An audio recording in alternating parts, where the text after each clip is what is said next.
बदलते हालात की वजह से पाकिस्तान में रहने वाले हर एक शख्स, स्पेशली मेरे जैसे मिडिल क्लास तबके से ताल्लुक़ रखने वाले लोगों ने ज़िंदगी में कम से कम एक बार ज़रूर सोचा होगा कि यार बाहर कंट्री मूव करते हैं और फ़ॉरेन जाकर सेट होते हैं। आज की वीडियो कुछ इसी टॉपिक पर है कि पाकिस्तान से किस कंट्री मूव हुआ जाए। वीडियो थोड़ी लंबी हो सकती है, लेकिन आखिर तक देखना आपके लिए ही फ़ायदेमंद साबित होगा। तो हमारी आज के डिस्कशन में हम इंक्लूड करेंगे कुछ गल्फ कंट्रीज़, कुछ European countries, Oceania region means New Zealand और ऑस्ट्रेलिया, और यूएसए वाली साइड मीन्स कनाडा और यूएसए। तो बात यह है कि इस वीडियो को देखने के बाद आपको किसी कंट्री का वीज़ा तो नहीं मिलेगा, लेकिन आपको अच्छी खासी इन्फॉर्मेशन और मोटिवेशन ज़रूर मिल जाएगी, जिसके बाद आप डिसाइड कर सकते हैं कि कौन सा फॉरेन कंट्री आपके रहने के लिए बेहतर है। जब हम किसी भी कंट्री मूव करने का सोचते हैं तो हमारे बहुत से कंसर्न्स होते हैं, जैसे फैमिली के साथ मूव करना है तो कौन सा कंट्री बेस्ट होगा, अगर बजट कम है तो फिर कौन सा कंट्री बेस्ट होगा, और अगर पासपोर्ट लेना है तो फिर कौन सा कंट्री बेस्ट होगा, अगर स्टडी के साथ फैमिली को लेकर मूव करना है तो फिर कौन सा कंट्री बेस्ट होगा, या फिर अगर अकेले स्टडी के लिए मूव करना है तो फिर कौन सा कंट्री बेस्ट होगा। लेकिन अगर मेरे ख्याल में देखा जाए तो फिर इस वक्त पाकिस्तान से निकलना ही बेहतर है। इन सब कंसर्न्स की बेस पर मैंने ये वीडियो बनाई है और पूरी कोशिश की है कि इस वीडियो को देखने के बाद आपको कोई ना कोई डायरेक्शन ज़रूर मिल सके। तो स्टार्ट करते हैं गल्फ कंट्री से, जिसमें यूएई, जिसे आम अल्फाज में हम दुबई कहते हैं, ओमान, कतर और सऊदी अरबिया जैसे ममालिक शामिल हैं, जहाँ लोग ज़्यादातर बिजनेस या जॉब्स के सिलसिले में फैमिली के साथ मूव होना पसंद करते हैं। Being a middle class Pakistanian and Muslim, हमें गल्फ कंट्रीज़ के बहुत से फ़ायदे नज़र आते हैं वैसे तो, मतलब के पॉजिटिव पॉइंट्स। मेजर पार्ट ये कि ये इस्लामिक कंट्रीज़ हैं, फैमिलीज़ के साथ मूव करना सबसे आसान है, पाकिस्तान से आना जाना ईजी हो जाता है, कल्चरल डिफरेंसेस बहुत कम है वैसे तो, और जॉब सर्च ईजी है, official language barrier as such देखा जाए तो नहीं है। वेदर कमोबेश पंजाब जैसा है, वीज़ा और टिकट प्राइसेस कम हैं, और बिजनेस अपॉर्चुनिटीज़ बहुत ज़्यादा हैं डेवलपिंग नेशन होने की वजह से, और क्राइम रेट्स बहुत कम है इस्लामिक कंट्रीज़ होने की वजह से। और सबसे मेजर और अहम बात कि यहाँ पर टैक्सेस की रेशो बहुत कम है, जिसकी वजह से हमारे ज़हन में मेन बात यही आती है कि हम पैसे बचाकर पीछे फैमिलीज को भेज सकते हैं, विच इज़ क्वाइट फेयर। इसके बाद बंदा तो यही फैसला करता है कि यार गल्फ कंट्रीज मूव होते हैं और ज़्यादा पैसे कमाते हैं, फिर तो लाइफ सेट है। अगर तो ये सारी आपकी प्रायोरिटीज़ हैं तो फिर तो बात ठीक है, लेकिन कुछ इसके ड्रॉबैक्स भी हैं साथ साथ, जैसे एजुकेशन लेवल का मोवेश पाकिस्तान जैसा ही है, कॉस्ट ऑफ एजुकेशन काफ़ी ज़्यादा है, और हेल्थ केयर काफ़ी महंगा है अगर आपकी कंपनी जहां आप जॉब कर रहे हैं वो आपको स्पॉन्सर ना करे तो। और फिर उसके साथ साथ आप चाहे सारी ज़िंदगी ही यहाँ इन कंट्रीज़ में जॉब करते रहें, आपको सेकंड पासपोर्ट नहीं मिलने वाला।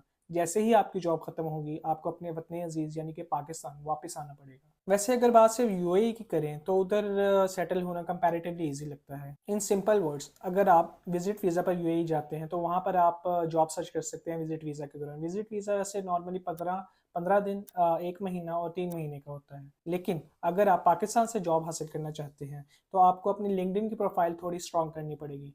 जो भी आपकी एजुकेशन, अवार्ड्स या अचीवमेंट्स हैं वो आप लिंक्डइन पे डालें, रीजन सेलेक्ट करें और जॉब सर्च के लिए आप ऑप्शन सेलेक्ट कर सकते हैं। फिर उसके बाद अगर मैं बात करूं कि किन शोबों के लिए यूएई में जॉब हासिल करना आसान है, तो मैं आईटी की बात करूंगा। आईटी वालों के लिए जॉब सिक्योर करने यूएई में कंपैरेटिवली काफ़ी आसान लगता है। वैसे तो वर्ल्ड वाइड ही आसान है, लेकिन अगर आप गल्फ कंट्रीज़ को टारगेट कर रहे हैं तो Oman, Qatar, UAE, Saudi Arabia, कहीं पर भी आप आईटी से रिलेटेड जॉब आसानी से पाकिस्तान में बैठे हुए सर्च कर सकते हैं लिंक्डइन के थ्रू। तो जिनकी प्रायोरिटी यूएई या अदर गल्फ कंट्रीज़ नहीं है तो उनके लिए हम अपने डिस्कशन का रुख करते हैं फर्स्ट वर्ल्ड कंट्रीज़, यानी कि इंग्लिश स्पीकिंग कंट्रीज़ पहले तो, जिनमें America, Canada, UK, precisely England और न्यूजीलैंड और ऑस्ट्रेलिया शामिल हैं। यहाँ मूव करने के 4 रास्ते हैं: business visa, immigration visa, study visa और job search visa. Business visa बहुत एक्सपेंसिव है, मैं उस पर बात नहीं करूँगा। बिजनेस वीज़ा बेसिकली एक इन्वेस्टमेंट है, जो आपके पैसे हैं वो कहीं भी आप इन्वेस्ट करके सेकंड पासपोर्ट की तरफ जा सकते हैं। लेकिन मेरा मशवरा यही है कि आप इसकी तरफ ना जाएँ। अगर आपके पास इतने पैसे हैं तो पाकिस्तान में ही रहकर आप कारोबार करें और अय्याशी की ज़िंदगी गुजारें, और कभी कभी सैर करने इन ममालिक का रुख कर सकते हैं आप। ऐसे जॉब की बात करें तो फिर मैं वही बात करूंगा कि लिंक्डइन की प्रोफाइल सेट करें और मतलब कि स्ट्रॉन्ग करें, और आप रीजन, पर्टिकुलर रीजन सेलेक्ट कर कर या कंट्री सेलेक्ट करके आप जॉब अप्लाई कर सकते हैं। ईयू या इन इंग्लिश स्पीकिंग कंट्रीज़ में जॉब अप्लाई करते हुए आपने एक बात अपने जहन में रखनी है कि इन कंट्रीज़ की एक सेंट्रलाइज वेबसाइट ज़रूर होती है। लेट्स से अगर आपका इंटरव्यू पाइपलाइन में है और इंटरव्यूज़ आपके हो रहे हैं लिंक्डइन, मॉन्स्टर या किसी और वेबसाइट के थ्रू, और वही जॉब आप की एम्प्लॉयर की तरफ से इन कंट्रीज़ की सेंट्रलाइज वेबसाइट पर नहीं है, जैसे स्वीडन में आर्बस और मेडलिंगन है, और वहाँ पर एम्प्लॉयर जॉब ज़रूर पोस्ट करता है, और वो जॉब अगर उस वेबसाइट पर नहीं है और आपके इंटरव्यूज़ चल रहे हैं, तो ये समझ लें कि वो जॉब बोगस या फेक है। तो इस बात को आपने काउंटर चेक ज़रूर करना है कि वो जॉब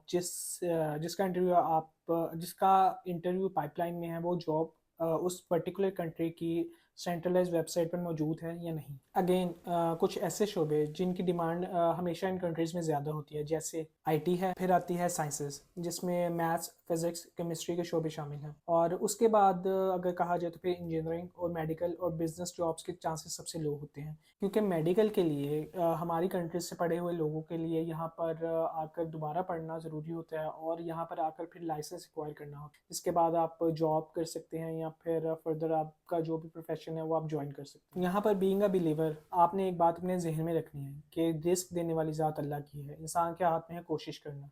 अगर किसी मजदूर का भी रिस्क अमेरिका में लिखा हुआ है तो उसे भी अमेरिकन वीज़ा मिल सकता है, इसमें कोई बड़ी बात नहीं है, बस आपने अपनी कोशिश जारी रखनी है। बाकी रहे बिजनेस एजुकेशन या एडमिनिस्ट्रेशन की कैटेगरी वाले, तो उनके लिए यहाँ पर जॉब सिक्योर करना काफ़ी मुश्किल होता है ऐसे। तो अगर आप इन इंग्लिश स्पीकिंग कंट्रीज़ या फिर ईयू में कहीं पे भी जॉब आप सिक्योर कर लेते हैं, तो नेक्स्ट प्रोसेस होता है वीज़ा हासिल करना। जो वीज़ा प्रोसेस की एप्लीकेशन वो अमूमन एम्प्लॉयर की तरफ से ही स्टार्ट होती है, और वो फिर आप दरमियान में आकर उसे ज्वाइन करते हैं। बाकी अगर आपकी जॉब हो जाती है तो आपको गाइडेंस एम्प्लॉयर की तरफ से मिल जाती है, या फिर आप को मशवरा मैं ये दूंगा कि आप फेसबुक पर जाकर किसी पर्टिकुलर कंट्री का कीवर्ड यूज़ कर कर आप कोई भी फेसबुक ग्रुप जो पाकिस्तानी या अमूमन इंडियंस होते हैं वो ज्वाइन आप कर सकते हैं, और आप वहाँ पर अपने सवालात का जवाब हासिल कर सकते हैं। और अगर आपको लग रहा है कि कोई आपके क्वेश्चंस का आंसर नहीं कर रहा, तो मेरा मशवरा ये है कि आप एक दफ़ा लड़की की प्रोफाइल बनाकर देखें, तो आपको लोग वीज़ा घर देने आ जाएंगे, tried and tested. In English speaking countries की अगर बात की जाए तो फिर यहाँ पर माइग्रेट करने के लिए जो सबसे आसान रास्ता है वो स्टडी वीज़ा है, और स्टडी वीज़ा की भी रेशो जिन प्रोग्राम्स के लिए काफ़ी ज़्यादा है उनमें मास्टर्स के प्रोग्राम हैं। अगर आप स्टूडेंट वीज़ा अवेल करना चाहते हैं और आपके पास एक्सपेंसेस नहीं है और आपकी एजुकेशन अच्छी है, तो आप पहले तो किसी भी कंट्री को शॉर्ट लिस्ट करें, लेट्स से अमेरिका, ऑस्ट्रेलिया या कनाडा, और उसी के कीवर्ड से जाकर आप गूगल पर स्कॉलरशिप सर्च कर सकते हैं, और फिर प्रोसेस को फॉलो करते हुए आप स्कॉलरशिप्स अप्लाई करें। और वैसे लेट्स से कुछ अमेरिका के स्टेट्स हैं जहाँ पर आइल्स रिक्वायर्ड नहीं है, और अगर आप एक्सपेंसेस बियर कर सकते हैं तो सबसे पहली कंट्री जो मैं आपको रेकमेंड करूँगा वो अमेरिका है। लेकिन जो फ़ी उसकी स्टार्टिंग है प्रॉब्ली 7 मिलियन PKR से स्टार्ट होती है, और फिर बैंक स्टेटमेंट इसके अलावा है। और अमेरिका को सिलेक्ट करने की वजह ये है क्योंकि वो एक फास्ट पेस कंट्री है, और वहाँ पर रहकर आप बिजनेस अपॉर्चुनिटीज़ और जॉब अपॉर्चुनिटीज़ बहुत ज़्यादा हासिल कर सकते हैं। और स्टडी वीज़ा के लिए ऑस्ट्रेलिया, कनाडा, इंग्लैंड इसी हायरार्की में हॉट फेवरेट है। अगर ऑस्ट्रेलिया की बात कीजिए तो फ़ीस स्टार्ट होती है 4.5 मिलियन से लेकर 6 मिलियन PKR से, और बैंक स्टेटमेंट 10 मिलियन अराउंड है। और इसी तरह अगर कनाडा की बात की जाए जिसमें GIC अब उन्होंने $20,000 कैनेडियन डॉलर्स कर दिए, जो 4.2 मिलियन PKR है, जो आपने एडमिशन सिक्योर करने के बाद कनाडा के बैंक अकाउंट में जमा करवाने होते हैं, और प्रोग्राम फ़ी इसके अलावा है। कनाडा में पाकिस्तानीज़ की जो वीज़ा रेशियो है वो इस वक्त 50-50 है, due to our high ranking नीचे से। कनाडा माइग्रेट करने का एक तरीका तो ये भी है कि आप एक्सप्रेस एंट्री के थ्रू अप्लाई करें और माइग्रेट करें, लेकिन एक्सप्रेस एंट्री के लिए आपकी एजुकेशन मिनिमम 18 ईयर्स होनी चाहिए, और आपका आइल्स जो है वो जनरल कैटेगरी में 8777 होना चाहिए, और प्लस पॉइंट अगर आपका ब्लड रिलेशन कोई कनाडा में है तो उसके भी पॉइंट्स आपको अलग मिलते हैं। आप ये पॉइंट्स कनाडा की ऑफिशियल वेबसाइट पर जाकर कैलकुलेट कर सकते हैं और अपनी प्रोफाइल बना सकते हैं, और फिर प्रोफाइल बनाने के बाद जो बात आपने भूलनी नहीं है वो है अल्लाह से ढेर सारी दुआएं करना।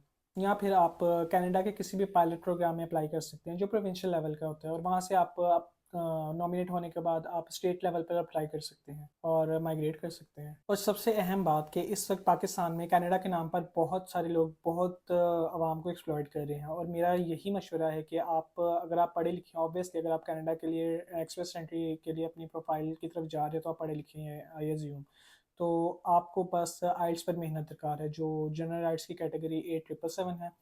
और फिर आप को अगर प्रोग्राम वैसे तो सारा कुछ वेबसाइट पर मौजूद है, अगर आपको समझ नहीं आता आप फेसबुक पर किसी भी इंडियन या पाकिस्तानी किसी एक्सपर्ट सेंटर के ग्रुप को ज्वाइन कर सकते हैं, और फिर वही मशवरा, अगर आपको जवाब नहीं मिल रहे तो किसी दोशीज़ा की प्रोफाइल बनाकर आप ट्राई करें, शायद आपको जवाब मिल जाए। और अगर तो आपको लगता है कि आपकी प्रोफाइल बहुत स्ट्रॉन्ग है और आपका नाम एक्सप्रेस एंट्री में आ जाएगा, तो आप मेरे ख्याल से 8 से 10 महीनों के अंदर फैमिली समेत आप कनाडा अप्लाई कर सकते हैं। और अब अगर मैं इंग्लैंड की बात करूँ तो स्टूडेंट वीज़ा के लिए रिसेंटली यूके ने एक अमेंडमेंट की है कि आप स्टूडेंट वीज़ा के बाद फैमिली के साथ नहीं आ सकते। फ़ी की अगर बात करें तो 4.5 मिलियन से 7 मिलियन पीकेआर तक वेरी करती है, और बैंक स्टेटमेंट इसके अलावा है जो प्रॉब्ली अराउंड 10 मिलियन होती है। और फिर उसके बाद अगर मैं इन कंट्रीज़ में न्यूजीलैंड की बात करूँ तो न्यूजीलैंड में इस वक्त अपॉर्चुनिटीज़ काफ़ी कम हैं, और क्योंकि छोटा कंट्री है और एक्सपेंसिव भी है कॉस्ट ऑफ लिविंग, लेकिन फिर it depends upon the circumstances कि आपके हालात क्या हैं, किस शोबे में आप जा रहे हैं और आपकी एजुकेशन वगैरह क्या है। लेकिन फिर भी मैं आपको ये मशवरा दूंगा कि इन कंट्रीज़ में, इन इंग्लिश स्पीकिंग कंट्रीज़ में कहीं भी आपका वीज़ा लगे तो निकल लो भाई साहब। और अब आते हैं ईयू रीजन की तरफ, जिसको मैंने यहाँ पर शिफ्ट होने से पहले काफ़ी एनालाइज किया था। ईयू की कुछ कंट्रीज़ को मैंने इकोनॉमी वाइज और पाकिस्तानियों के लिए वीज़ा रेशो वाइज कैटेगराइज किया है। ईयू रीजन को मैंने दो कंट्री ग्रुप्स पर डिवाइड किया है, जिनमें पहला ग्रुप है फ्रांस, जर्मनी, नेदरलैंड्स, स्विट्ज़रलैंड और नॉर्डिक साइड, जिनमें फिनलैंड, स्वीडन, डेनमार्क और नॉर्वे शामिल हैं। जबकि दूसरे ग्रुप में शामिल हैं Austria, Poland, Belgium, Spain, Portugal और लग्जमबर्ग। अगर मैं पहले ग्रुप की कंट्रीज़ की बात करूँ तो मेन जो दो पर्क्स मुझे नज़र आते हैं वो ये है कि यहाँ पर टॉप क्वालिटी एजुकेशन है, और दूसरी बात ये कि यहाँ पर आप पार्ट टाइम जॉब्स कर कर भी अच्छे खासे गुजारे लग पैसे कमा सकते हैं और पैसे कुछ सेव भी कर सकते हैं। और अगर दूसरे ग्रुप की बात की जाए तो क्वालिटी एजुकेशन तो यहाँ की भी है, लेकिन आप पार्ट टाइम जॉब करके इतने पैसे अर्न नहीं कर सकते और ना ही आप पैसे सेव कर सकते हैं एजुकेशन के साथ। अगेन आपको यूरोपियन रीजन में कहीं पर भी एडमिशन मिलता है तो आप निकल लो भाई साहब। और यूरोपियन रीजन में एक ख़ास कंट्री जिसका नाम एस्तोनिया है, मैं उसका जिक्र करना चाहता हूँ। एस्तोनिया जो जिससे फिनलैंड का बॉर्डर लगता है, और यूके में सॉरी यूरोपियन यूनियन में ये आईटी का हब है। यहाँ पर कंपैरेटिवली मास्टर्स में एडमिशन सिक्योर करना आसान है, स्पेशली आईटी की फील्ड से जो लोग हैं। और अगर आपको लगता है कि आप आईटी के आपने कुछ अच्छे प्रोजेक्ट्स किए हैं जो जिन पर आपने काम किया है और आपकी प्रोफाइल स्ट्रॉन्ग है, तो आप डायरेक्ट एस्तोनिया में जॉब्स भी हासिल कर सकते हैं, वही लिंक्डइन के थ्रू या फिर इनकी सेंट्रलाइज वेबसाइट पे जाकर। और मास्टर्स कंप्लीट करने के बाद एस्तोनिया में आप जॉब बहुत आसानी से और जल्दी से हासिल कर सकते हैं। और अगर फर्स्ट ग्रुप में से बात की जाए जर्मनी की, तो जर्मनी में एडमिशन सिक्योर करना कंपैरेटिवली इजी है। जर्मनी में स्टडी गैप है, स्टडी गैप एक्सेप्टेबल है, और लो सीजीपीए पे भी एडमिशन मिल जाता है। जर्मनी में पढ़ाई तो टोटली फ्री है, लेकिन आपको 10,000 यूरो का एक फिक्स डिपॉजिट अकाउंट खुलवाना पड़ता है। मतलब कि ये वो पैसे होते हैं जो आपको जर्मनी आने से पहले डिपॉजिट करने पड़ते हैं, और फिर आने के बाद आपको मंथली बेसिस पर लेट से 830 यूरो या 835 यूरो मंथली बेसिस पर आपको उसी अकाउंट में से मिलते हैं। ये इस बात की श्योरिटी होती है कि यहाँ पर आकर आप गवर्नमेंट पर बर्डन ना बने। जर्मनी में वैसे आप आइल्स के बगैर भी एडमिशन सिक्योर कर सकते हैं, लेकिन आप जब वीज़ा अप्लाई करते हैं तो जर्मन एम्बेसी की रिक्वायरमेंट होती है आइल्स की, और जो आइल्स है वो आपको मिनिमम 6.5 रिक्वायर्ड होता है, not less than 6 in any of the module I believe. बात करें अगर नॉर्डिक कंट्रीज़ की, तो स्टार्ट करते हैं डेनमार्क से। डेनमार्क में आपको एडमिशन सिक्योर करना कंपैरेटिवली इजी है, और आइल्स की रिक्वायरमेंट डेफिनेटली है उधर 6.5, वही not less than 6 in any of the module. और इसकी जो स्टार्टिंग फ़ी है वो 15,000 यूरो से स्टार्ट है।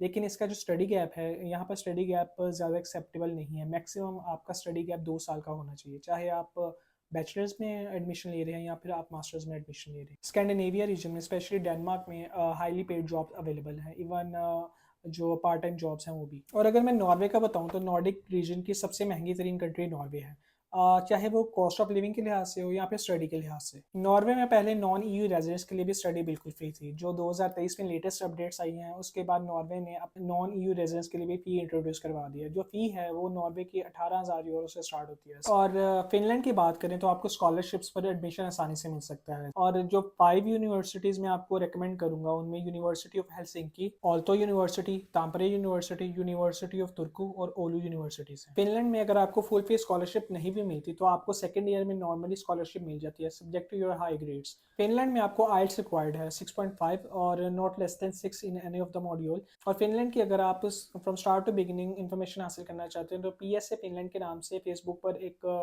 ग्रुप है वो आप ज्वाइन कर सकते हैं। फिनलैंड में आप फैमिली के साथ भी वीज़ा हासिल कर सकते हैं। Plus Finland is the happiest country in the world. और अगर पाथवे टूवर्ड्स पासपोर्ट की बात कीजिए तो आप मैक्सिमम 8 सालों में यहाँ पर पासपोर्ट हासिल कर सकते हैं। और फिनलैंड की जो एम्बेसी है वो पाकिस्तान में नहीं है, और इसके इंटरव्यू के लिए यानी कि वीज़ा इंटरव्यू के लिए आपको जाना पड़ेगा दुबई। और अब बात करते हैं स्वीडन की, जहाँ इस वक्त मैं रिहाइश पजीर हूँ। अगर आप स्टेम प्रोग्राम्स मतलब कि साइंसेस, टेक्नोलॉजी, इंजीनियरिंग और मैथमेटिक्स से बिलोंग करते हैं तो स्वीडन में एडमिशन लेने के लिए आपको आइल्स करने की ज़रूरत नहीं है। लेकिन मैं आपको फिर वही रिकमेंड करूँगा कि आप आइल्स कर लें, क्योंकि ये एम्बेसी इंटरव्यू में एक प्लस पॉइंट साबित होता है। स्टेम प्रोग्राम के लोग विदाउट आइल्स यहाँ पर टॉप यूनिवर्सिटीज़ में एडमिशन हासिल कर सकते हैं। लेकिन ऑन द अदर हैंड अगर मैं बिजनेस स्टूडेंट्स की बात करूँ, अगर वो मास्टर्स में एडमिशन हासिल करना चाहते हैं तो उनके लिए आइल्स करना ज़रूरी है, क्योंकि आइल्स के बगैर वो कुछ 5 या 7 यूनिवर्सिटीज़ में एडमिशन तो सिक्योर कर लेते हैं, लेकिन उनकी रैंकिंग इतनी हाई नहीं है। यहाँ की टॉप यूनिवर्सिटीज़ में लुंड यूनिवर्सिटी, स्टॉकहोम यूनिवर्सिटी और उपसाला यूनिवर्सिटीज़ शामिल हैं, और यहाँ पर पार्ट टाइम जॉब्स भी अवेलेबल हैं। स्वीडन में जितना आप पार्ट टाइम जॉब से अर्न करते हैं उसमें आपकी कॉस्ट ऑफ लिविंग पूरी हो जाती है। इवन आप अगर आप स्टॉकहोम में भी रहते हैं, और बाकी यहाँ पर टॉप क्वालिटी एजुकेशन है और हेल्थ केयर सिस्टम भी टॉप नॉच है। यहाँ पर अगर हाई पेइंग जॉब्स की बात की जाए तो वो भी अवेलेबल हैं, स्पेशली फॉर आईटी सेक्टर। और स्टूडेंट वीज़ा की बात की जाए तो यहाँ पर आप स्पाउस और बच्चों के साथ भी आप स्टूडेंट वीज़ा हासिल कर सकते हैं। लेकिन अगर लेटेस्ट अपडेट्स की बात की जाए तो इस वक्त पाकिस्तान में स्टूडेंट एम्बेसी जो है वो क्लोज्ड है, और एडमिशन सिक्योर करने के बाद आपको रुख करना पड़ता है एक अफ्रीकन कंट्री इथोपिया, जहाँ पर आपकी कॉस्ट आती है तकरीबन 5 से 6 लाख 4 लोगों के लिए।